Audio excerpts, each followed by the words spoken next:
I don't sleep most nights, very much to the disgust of regular members of society. I don't really have a formal job, so I don't sleep at a formal time either.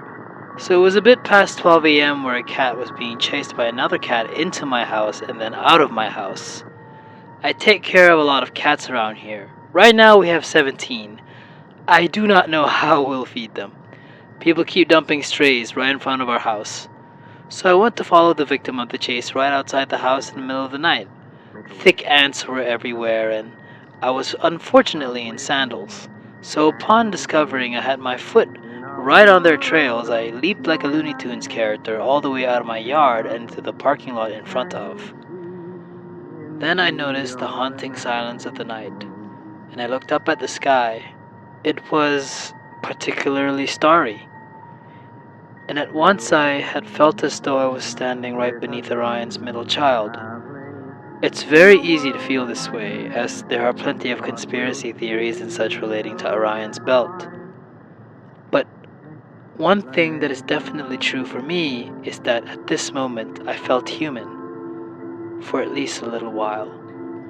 These days, when you peruse the internet on your device and platform of choice, you see this cycle of action and reaction playing out, a theater of extremes.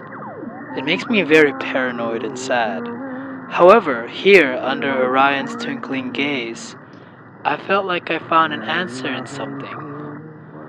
Instead of engaging in action or reaction, I was for a time an observer. I had the thought that life would be quite good for many people if we just stood as observers, rather than be compelled to bother or ignore. We can just look and see what happens, with no judgment or thoughts. A passive meditation, hunters without prey.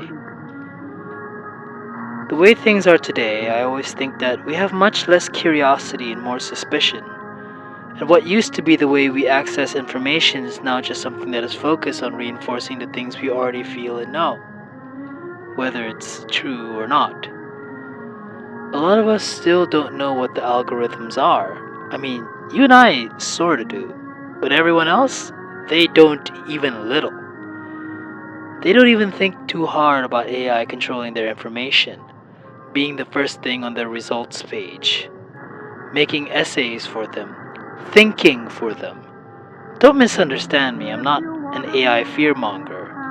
I know it is and can be useful, but if we're letting it do all the critical thinking and information finding, are we setting ourselves up for a reality where we let it stay simply useful? Or are we just kind of letting slippery hands hold the fine china?